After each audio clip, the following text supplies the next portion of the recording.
Hello everyone, welcome to another video where I've got this BMW 1 Series here with me today, and I'm going to be looking at doing another ambient light install. So I know my channel is kind of switching between ambient light installs and just general car stuff really, but yeah, this one I thought there's not really anything out there online on how to do it on this car, so took this opportunity to make this video for you. Also, if you do have a 1 Series and you want to tackle it yourself, you can do.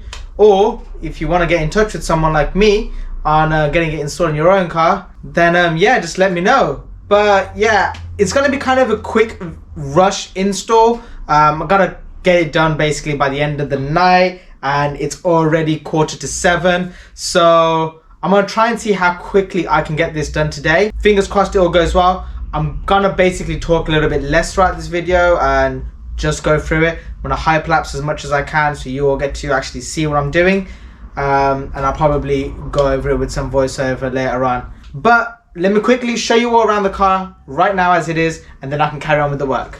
So coming up to the car, he's got a little bit of footwell lighting in there at the moment, but oh, that's all stuck on, I think. But yeah, he's got the wiring or dangling around and stuff, so that's not what we want. I want a nice clean install, so I'm going to do the doors around here and across the dash and stuff, and then the footwell lights as well. So first up, dismantle everything, which means taking apart the doors and then getting on with the center console. So I'm going to start on this side and get the doors done here, and then do the other side, and then start off with the interior with the dashboard. So let's go.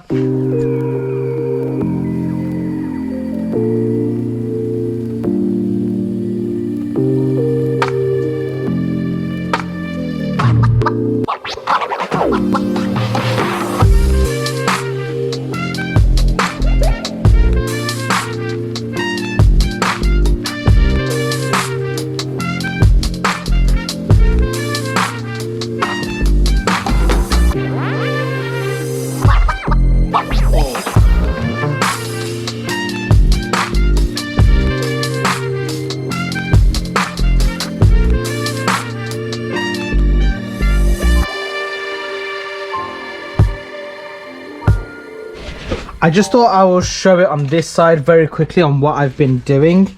So with this trim piece that you have to remove, basically I come round through the left hand side and then kind of pry it up a little bit, just start getting it loose. Kind of still need 2 hands for this, but see what I can do with just one. So there we go, start getting it loose. Okay, and you have to be careful with this little tab part at the bottom, and with this part here, best thing to do is just in this corner area, slide in your trim removal bit. You just gotta pull the handle open at the same time, and it just slides out. So you got the 1 T25 there, 2, 3, and then you got 2 at the bottom, 1 over here and 1 over here. You got to do the same thing on the rear. So the rear door is basically the same thing. You've got all the bolts up there, and then you got the 2 down below as well. That's basically how you take off the rear. But the one thing that I wanted to make you all aware of is this plastic trim piece over here. It's very awkward sometimes when you're pulling it off. You end up taking either this one off or this one off at the same time because it's split here. So you just got to basically pop these back on if you pull them off, or you just got to be gentle with it and pull the door card this way at the top. So leave the top for the end, start from the bottom all the way up, and then just pull it towards you, and then it'll all pop off. All the doors basically have these connections on. The driver's side door has a different clip connector on there, so you can't pull that one down. You got to unclip it and then take it off. This is what I mean about the driver's side door. It's got a different connector on, so you just got to unclip it from, it's like that normally, so you got to unclip it and then it comes off. This is what I mean about this trim piece. So this one came off over here. As you can see, these metal clips basically slide into these little grooves here, and then this piece goes over on top of all of this. and then it slides on like that. Perfect.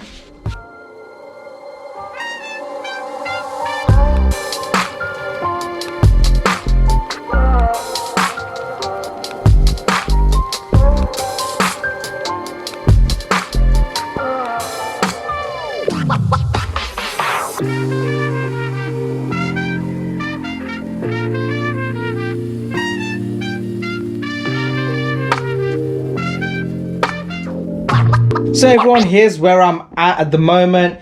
Basically everything that I need to remove from the car has been removed or loosened up. So with regards to the center console, that's basically loose just to allow me to tuck the wires in for the footwells. The footwells that were used on this car before are going to be the same ones that are used in the future. And the kit that I'm actually going to be using is the different kit. It's one that I used on a 1 Series before.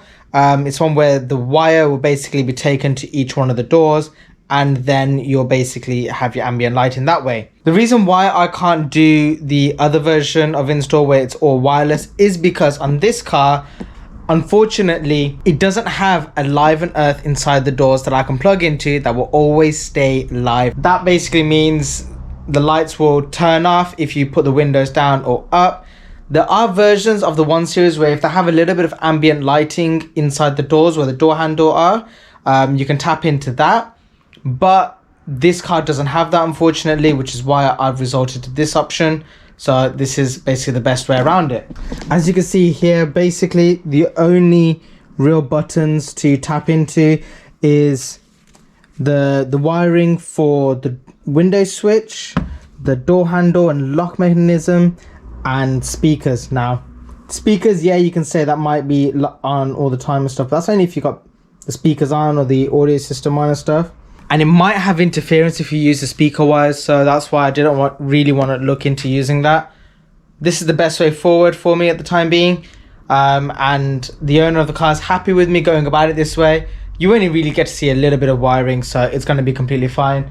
Like I said, I've got everything removed. I'm just going to basically route around all the wiring that I need to for the actual lights, and then I can start putting it all back together. So I thought I'd quickly show you all the actual ambient light kit that I'm using. It's this one where you've just got the one plug that you need to get a live and earth to, and then you've got all of these attached to it. It's basically got this little bit of a joiner over here.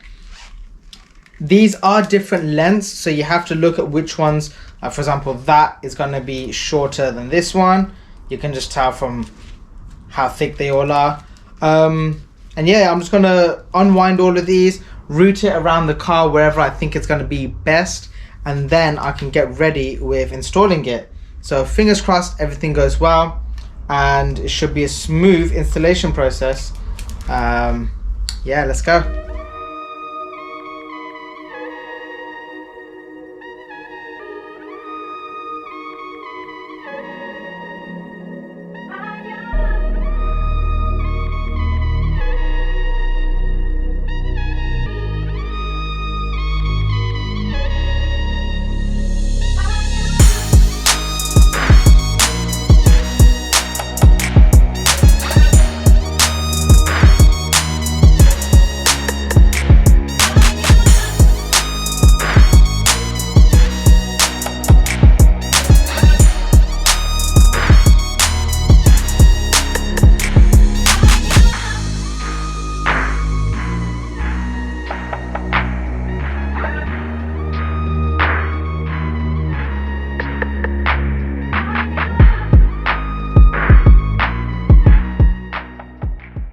Hi everyone, so I've just basically done the install for the lights and stuff, and this is the final one to plug in, which is the footwell lights, and that's it. Everything is now connected up and I can start putting the trim pieces back together. It's going to be great fun. I'm just making sure I've got access to all the wiring underneath here. But yeah, I've been quite fortunate. It's gone kind of smoothly. Fingers crossed. Not everything does go smoothly straight away, so I'm gonna find out the hard way now. Just thought I'd do this part of the video showing you all what it looks like in reverse, putting everything back on. This one light I'm gonna probably need to sort out the ambient light strip before I put it in. I think it might be nicer to have the strip going down on this side instead of over there. So a lot of people ask how I basically connect this up. So I just create a little snip into here first, just right next to the tube, as close as I can, because really this part here is just to hold it all in place. And then I force it in. It's got like a rubber grommet inside which holds it in place. Like if you look, I'm tugging on it and nothing's happening. And this should be long enough for me to put back on once I get the rest of it. There was these 2 bolts that I need to put back on over here. Bang on. Let's add that piece on. First up, gonna put the trim piece on that goes over on top of this. Just brought all the trim back into the car now. So first I got this one. So got the cigarette lighter, which I just need to connect the wire for there. Because I do have the ambient light strip coming across the side, it's got to be a bit wary and careful. I think I might need to make a little slit here just to allow it some leeway for bending in the corner. So I connected those. That wire also needs to go back in, and then I can just try to slide this all the way back in. I'm just trying to be careful I don't play with too much of the wiring underneath here. Right, so this is basically getting pressed underneath here. So I'm actually going to bring this round and through, in through that gap, because that's basically getting squeezed against that, so I don't want that there.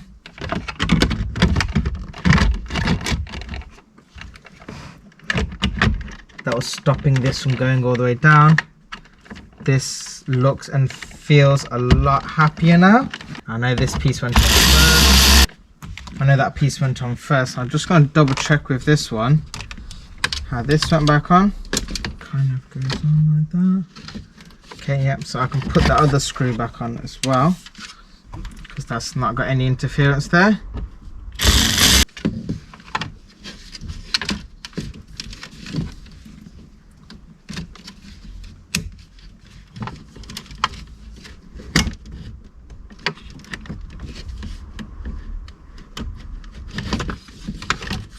I need this to come all the way around the top.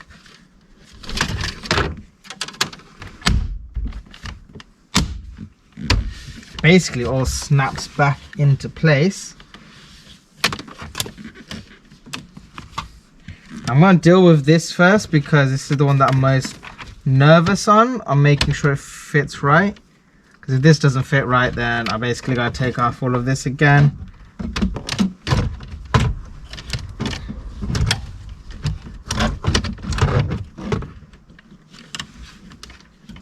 So it slides in at the front first. Right, this is looking promising.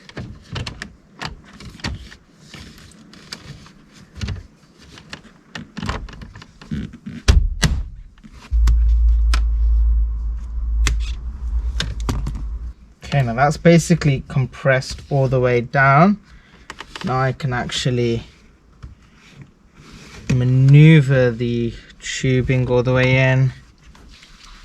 What I might actually do here is just add a little bit of double-sided tape to some of the areas, just to make sure it stays in there a little bit better.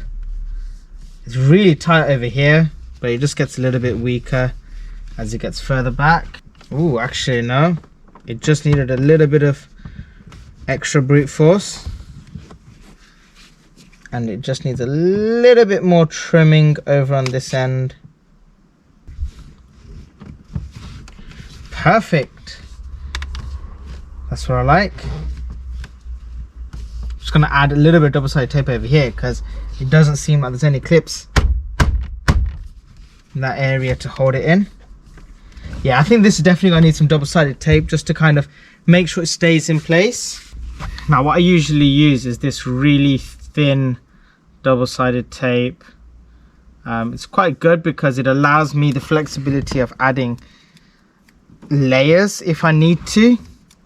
So yeah, by adding layers, it just allows me a little bit of control over how thick this ends up and all those bits and pieces. There we go. Bang on. That looks awesome. Jeez. Oh, I'm so happy with that. Right, where's that other trim piece that I need to grab now? I'm sure this goes on here first. Where on earth did I leave that little piece of plastic? Oh, there it is. So yeah, this little piece goes on next. You don't really need to remove that, but up next, gear shifter.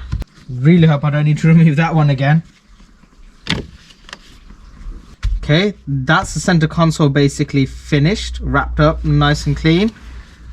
Up next, I'm going to do the ambient strip that's going to go across and under and over all the way here.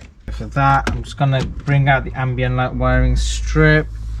I think I should be able to feed it all the way across the dash, which if that does work, brilliant. If it doesn't, well, I can just cut it wherever I need to give it a cleaner finish install look. Oh, I kind of want to try this on now though.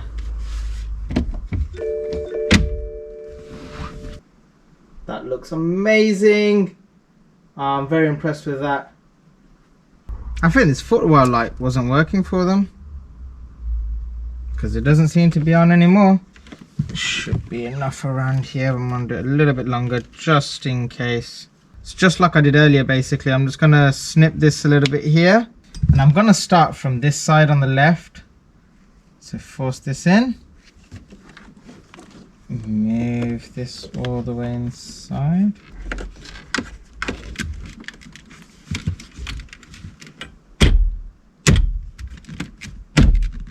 That wasn't even that tight because of the ambient lighting, that was just that tight there.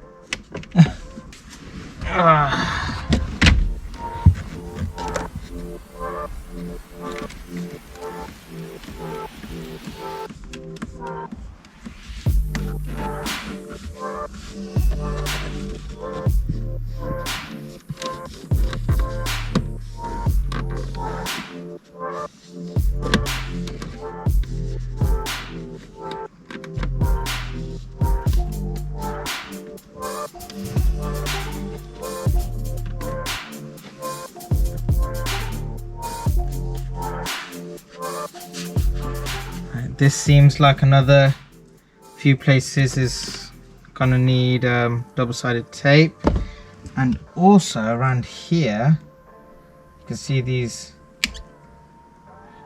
bends in the plastic.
So everyone, I've just managed to finish everything up.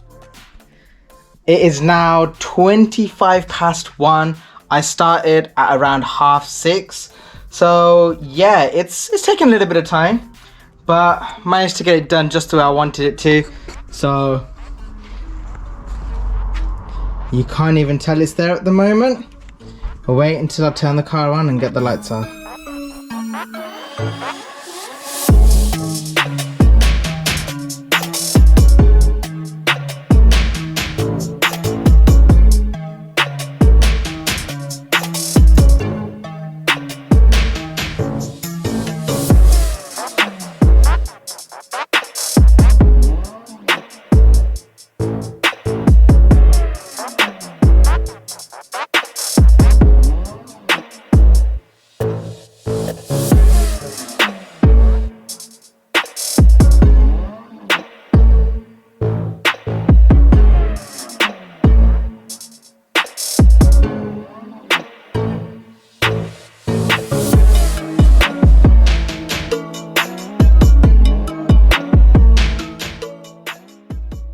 It doesn't look anywhere near as bright on the camera for some reason. Not sure why, but that looks awesome. Again, the reason why you got the two-tone effect is because the footwell lights are a different set compared to the actual ambient lights. So keep that in mind. If you are after that two-tone effect, you will basically need to do something like that, where you get two different kits, and yeah, it'll work. I'll put a link down below in the description of how to achieve that. So everyone, I realized I actually didn't do a conclusion to that video, so this is it.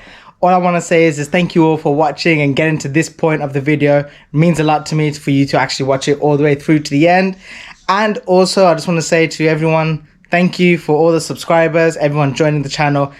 It's honestly, it's great to see the channel growing. It's encouraging for me to keep pushing forward and to keep creating as good as content as I can. I have been open to suggestions on what other content people would like to see from me. So if you have any ideas or anything like that, please leave it in the comments below or get in touch with me on Instagram or on YouTube or somewhere or another. It'll be really cool. But for now, I'll see you all in the next video. Please take care. I'll catch you later. Bye.